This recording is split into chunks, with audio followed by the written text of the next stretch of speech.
ఆకాశవాణి ప్రాంతీయ వార్తలు చదువుతున్నది కె ఉమారాణి. ముఖ్యాంశాలు: రాష్ట్రంలో సంక్షేమ పథకాల అమలుకు ప్రాధాన్యతనిస్తున్నామని పేర్కొన్న ముఖ్యమంత్రి నారా చంద్రబాబు నాయుడు. ఆధ్యాత్మిక ప్రాంతాల అభివృద్ధికి రాష్ట్ర ప్రభుత్వం కృషి చేస్తోందన్న ఉప ముఖ్యమంత్రి కె పవన్ కళ్యాణ్. రాష్ట్రంలో సైబర్ నేరాల నియంత్రణకు బహుముఖ ప్రణాళికలను అమలు చేస్తున్నామని వెల్లడించిన హోంమంత్రి వి అనిత. ప్రముఖ స్వాతంత్ర సమరయోధురాలు సరోజినీ నాయుడు జయంతిని జాతీయ మహిళా దినోత్సవంగా ఈరోజు నిర్వహిస్తున్నారు. ఇక వివరాలు: రాష్ట్రంలో సంక్షేమ పథకాల అమలుకు ప్రాధాన్యతనిస్తున్నామని ముఖ్యమంత్రి నారా చంద్రబాబు నాయుడు తెలిపారు. శాసనసభ సమావేశాల్లో భాగంగా గవర్నర్ ప్రసంగానికి ధన్యవాదాలు తెలిపే తీర్మానంలో ముఖ్యమంత్రి ఈరోజు ప్రసంగించారు. ఈ సందర్భంగా చంద్రబాబు నాయుడు మాట్లాడుతూ సామాజిక పింఛన్ల పంపిణీలో రాష్ట్రం అగ్రస్థానంలో ఉందని తెలిపారు. రాష్ట్రంలో త్వరలో ఏసీ బస్సులను ప్రవేశపెట్టనున్నామని ముఖ్యమంత్రి పేర్కొంటూ, ప్రపంచంలోని అతిపెద్ద డీబీటీ ప్రోగ్రామ్ పెన్షన్ ఇచ్చే కార్యక్రమం ఆదేశం. మంచం మీద ఉండేవాళ్ళకి 15,000, సీరియస్ డిసీజెస్ ఉండేవాళ్ళకి 10,000, 4,000 మామూలు వాళ్ళకి, దివ్యాంగులకు 6,000, సంవత్సరానికి దగ్గర 33,000 నుంచి 34,000 కోట్ల రూపాయలు ఇచ్చే ఏకైక ప్రభుత్వం భారతదేశంలో మన ప్రభుత్వం ఆదేశం. పేదవాళ్ళు కూడా ఏసీ బస్సుల్లో తిరిగే పరిస్థితి రావాలని ఆకాంక్షిస్తున్నాం. ఈ సంవత్సరమే 1,000 బస్సులు ఆర్టీసీ బస్సులు ఏసీ బస్సులు తీసుకొస్తున్నాం. రాను గ్రాడ్యువల్ గా అన్ని బస్సులు కూడా ఏసీ బస్సులుగా కూడా కన్వర్ట్ చేసి పబ్లిక్ ట్రాన్స్పోర్టేషన్ కూడా ఇంప్రూవ్ చేస్తాం అధ్యక్ష. ఆధ్యాత్మిక ప్రాంతాల అభివృద్ధికి రాష్ట్ర ప్రభుత్వం కృషి చేస్తోందని ఉప ముఖ్యమంత్రి కె పవన్ కళ్యాణ్ తెలిపారు. తిరుపతి జిల్లాలోని శ్రీకాళహస్తీశ్వర ఆలయ గిరి ప్రదక్షిణ రహదారి మార్గాన్ని దృశ్య మాధ్యమం విధానంలో గుంటూరు జిల్లా మంగళగిరి క్యాంపు కార్యాలయం నుంచి ఆయన ఈరోజు ప్రారంభించారు. అనంతరం ఉప ముఖ్యమంత్రి మాట్లాడుతూ నాగరికతకు ఆలయాలు చిహ్నాలని పేర్కొన్నారు. గిరి ప్రదక్షిణ ప్రాంతాన్ని 10 కోట్ల రూపాయలతో అభివృద్ధి చేశామని, ఈ మార్గంలో పచ్చదనం పెంపొందించేలా మొక్కలను ఏర్పాటు చేయనున్నామని పవన్ కళ్యాణ్ పేర్కొంటూ, గిరి ప్రదక్షిణ మార్గాన్ని దాదాపు 10 కోట్ల రూపాయలు వెచ్చించి ముందు పెట్టింది కాకుండా 10 కోట్ల అదనంగా మొక్కలు నాటే కార్యక్రమాన్ని కూడా శివరాత్రి బ్రహ్మోత్సవాల అనంతరం శ్రీకారం చుట్టబోతున్నాం. శ్రీకాళహస్తి గిరి ప్రదక్షిణ ద్వారా ప్రతి భక్తురాలికి కైలాసగిరి ప్రదక్షిణ చేసిన పుణ్యఫలం దక్కాలని మనస్ఫూర్తిగా ఈ సందర్భంగా నేను కోరుకుంటున్నాను. అలాగే కోటప్పకొండ పరిసరాల్లో కూడా రోడ్ల నిర్మాణం చేపడితే కోటప్పకొండ నుంచి కొత్తపాలెం గ్రామం వైపు వెళ్లే రోడ్డుని సుమారు 4 కోట్లతోటి నిర్మించి ప్రజలకి అందుబాటులో తీసుకొస్తా ఉన్నాం.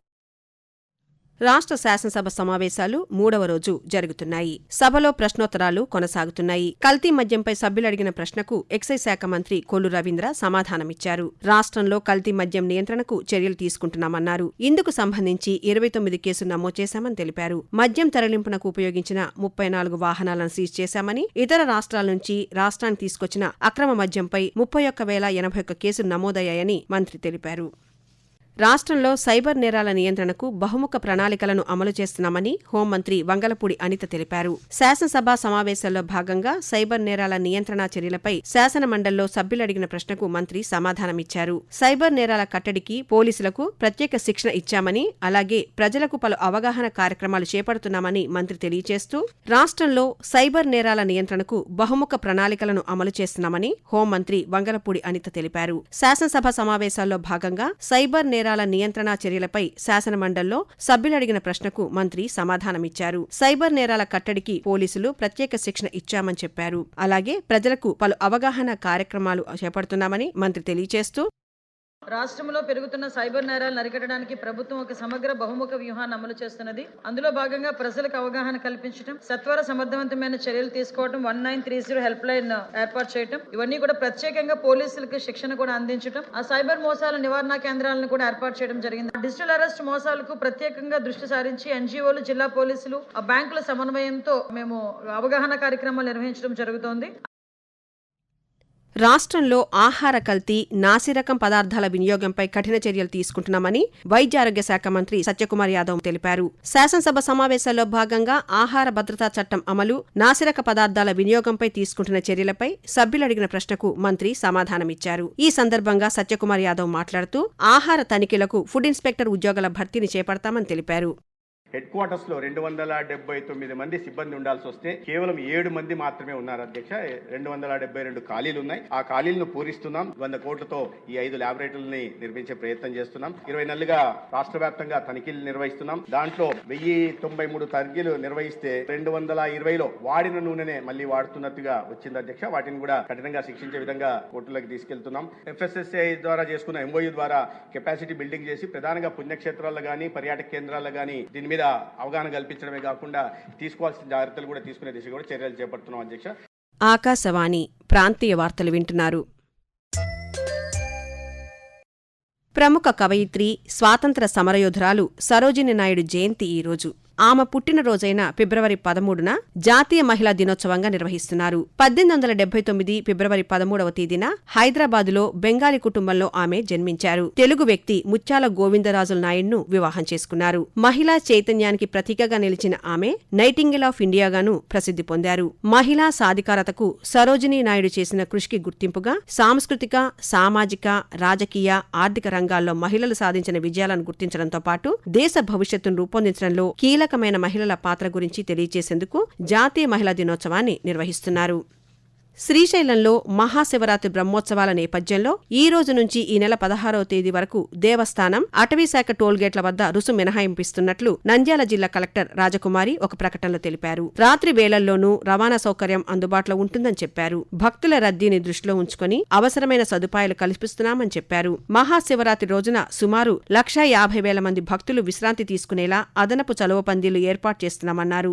నంద్యాల శ్రీశైలం మార్గంలో ఆంధ్రప్రదేశ్ రాష్ట్ర రోడ్డు రవాణా సంస్థ తరపున 1800 ఇతర ప్రాంతాల నుంచి వచ్చే బస్సులను కలిపి మొత్తం 3000 బస్సులు ఏర్పాటు చేశామని కలెక్టర్ వివరించారు. శివరాత్రి బ్రహ్మోత్సవాల్లో భాగంగా భ్రమరాంబ, మల్లికార్జున స్వామివార్లకు ఈరోజు పుష్ప పల్లకి సేవ జరగనుంది.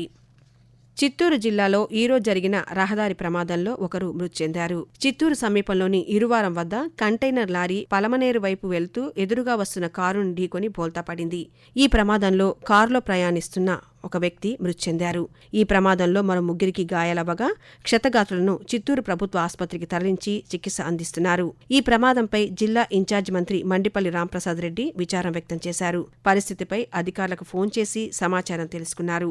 బాధితులకు తక్షణ మెరుగైన వైద్య సహాయం కల్పించాలని అధికారులను ఆదేశించారు. ప్రయాణాలు చేసే సమయంలో గమ్యం చేరే వరకు ప్రయాణికులు నిరంతరం అప్రమత్తంగా ఉండాలని సూచించారు.